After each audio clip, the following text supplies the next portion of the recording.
गर फिरदौस बर्रुए जमी अस्त, हमी अस्तो, हमी अस्तो, हमी अस्तो, हमी अस्त। ये कश्मीर के बारे में कहा गया है, जिसका मतलब है धरती पर कहीं अगर स्वर्ग है तो यही है, यही है, यही है।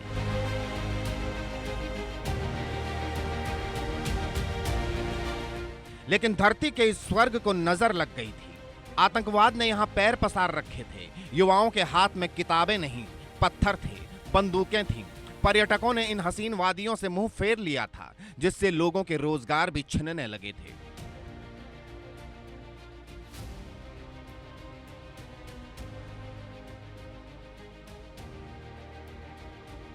लेकिन अब कश्मीर की कहानी बदल चुकी है। इसकी फिजा बदल रही है। यहां बदलाव की बयार बह रही है।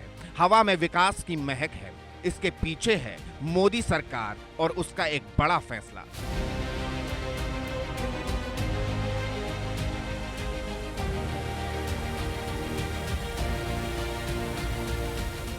बीजेपी ने हमेशा से अपने मैनिफेस्टो में इस बात का ऐलान कर रखा था, जब भी वो पूर्ण बहुमत के साथ सत्ता में आएगी, जम्मू कश्मीर से आर्टिकल 370 को उखाड़ फेंकेगी। 2014 में बीजेपी का सपना सच हुआ, पूर्ण बहुमत मिला और उसने जम्मू कश्मीर को लेकर जो वादा किया था उसे निभाया। 5 अगस्त 2019 को यहां के लोगों के लिए आर्टिकल 370 को भूली कहानी बना दिया गया।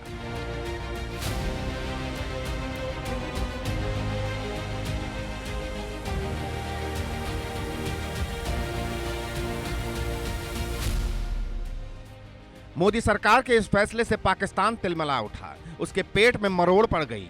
वो 5 फरवरी को कश्मीर एकजुटता दिवस के रूप में मनाने लगा।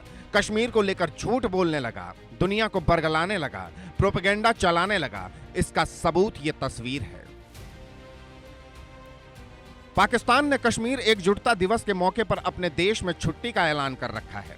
पाकिस्तान के प्रधानमंत्री शहबाज शरीफ के ऑफिस से इसे लेकर लंबा चौड़ा पोस्ट किया जाता है, जिसमें सिर्फ और सिर्फ हवाई दावे और हवाई वादे होते हैं।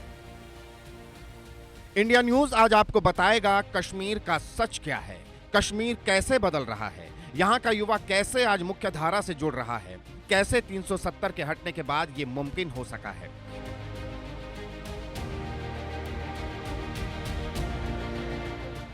कश्मीर में हो रहे बदलाव की शुरुआत इस तस्वीर से करते हैं। यह चनाब नदी में बना रेल पुल है।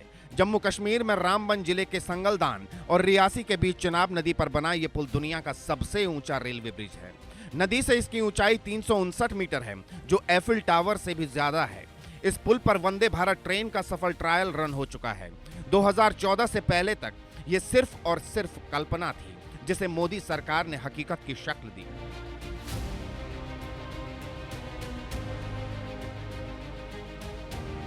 जिस कश्मीर में चुनाव कराना एक जंग जीतना होता था, जहां चुनाव के दौरान हिंसा आम बात होती थी, 370 हटने के बाद उसी कश्मीर में बम्पर वोटिंग हुई।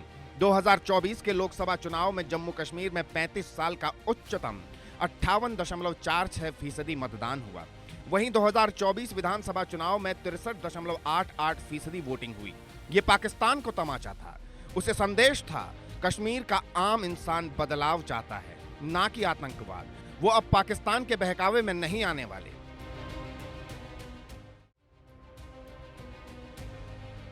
भारत सरकार लगातार यहां के युवाओं के विकास के लिए अवसर पैदा कर रही है, फिर चाहे शिक्षा के क्षेत्र में हो या फिर रोजगार के।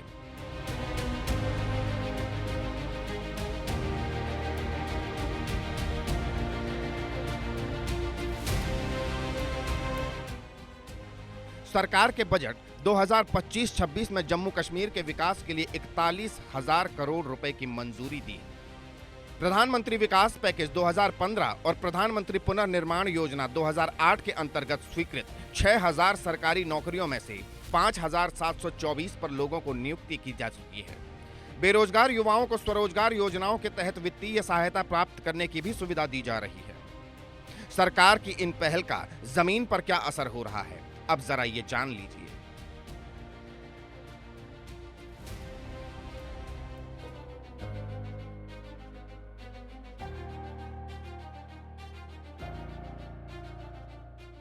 पिछले 5 साल में जम्मू कश्मीर में आतंकवाद, बम विस्फोट, गोलीबारी, पत्थरबाजी और हड़ताल की घटनाओं में भारी कमी देखने को मिली। लॉ इन्फोर्समेंट ऑपरेशन के दौरान मारे गए या घायल नागरिकों की संख्या में कमी आई। 2019 में ये आंकड़ा 133 था, लेकिन पिछले 5 साल में ये शून्य हो गया। 5 साल में ग्रेनेड हमलों की संख्या 284 से घटकर 187 हो गई।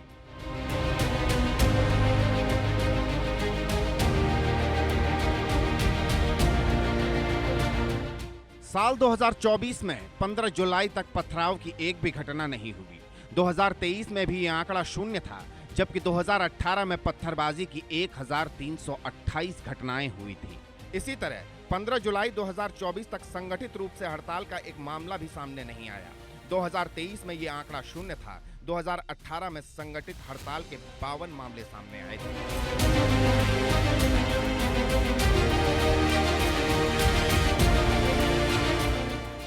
जिसका साफ मतलब है, रोजगार के लिए अवसर लगातार पैदा हो रहे हैं, जिससे युवाओं का मोदी सरकार पर विश्वास बढ़ रहा है और वो मुख्य धारा में लौट रहे हैं।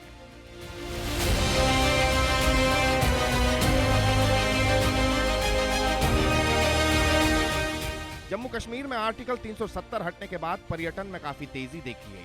बड़ी संख्या में पर्यटक यहां पहुंच रहे हैं और इसकी सबसे बड़ी वजह इस बात का भरोसा कि उन्हें किसी तरह का खतरा नहीं।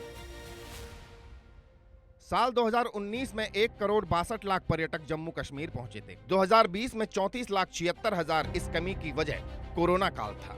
वहीं 2021 में 1,13,00,000 पर्यटक जम्मू कश्मीर पहुंचे थे।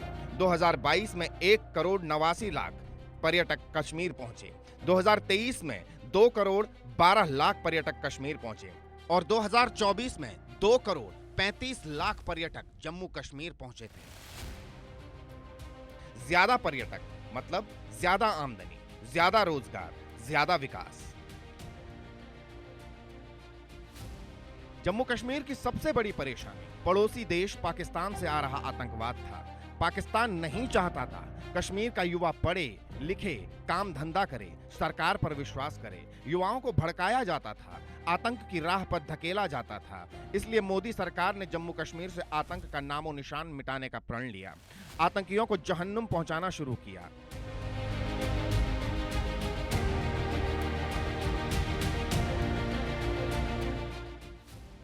साल 2024 में सेना ने जम्मू कश्मीर में 69 आतंकियों को जहन्नुम पहुंचाया। 2023 में 87, 2022 में 193, 2021 में 193, 2020 में 232, 2019 में 163। ये आंकड़े, ये तस्वीरें इस बात का सबूत हैं, प्रमाण हैं। मोदी सरकार जम्मू कश्मीर को लगातार तरक्की की राह पर ले जा रही है। यहाँ के लोगों के लिए नए अवसर मुहैया करा रही है। इन तस्वीरों से पाकिस्तान घबरा रहा है। उसे समझ आ रहा है उसका झूठ अब कश्मीर के लोगों पर काम नहीं कर रहा है। ऐसे में वो 5 फरवरी को कश्मीर एकजुटता का नाटक करता है, लेकिन अब उसके सारे नाटक फ्लॉप हो रहे हैं।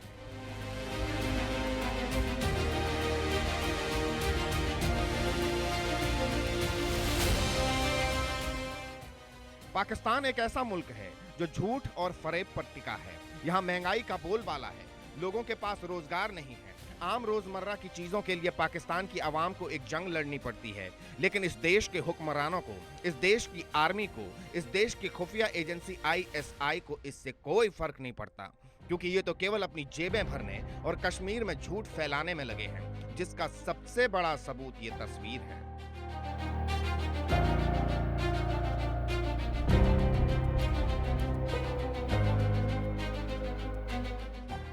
पाकिस्तान में इसी महीने चैंपियंस ट्रॉफी के मैच होने हैं, लेकिन अब तक इनके स्टेडियम तक रेडी नहीं हुए हैं और ये बातें भारत से मुकाबले की करते हैं। जमीन से लेकर अंतरिक्ष तक भारत आज नया इतिहास लिख रहा है, कामयाबी के झंडे गाड़ रहा है। आज का भारत दुनिया से मदद मांगता नहीं, बाढ़, भूकंप, कोरोना जैसी महामारी में दुनिया की मदद करता है, लेकिन पाकिस्तान आजादी के बाद से आज तक उसी गड्ढे में है जहां पहले था और आगे भी बदस्तूर ऐसा ही होता रहेगा। Bureau report, India news.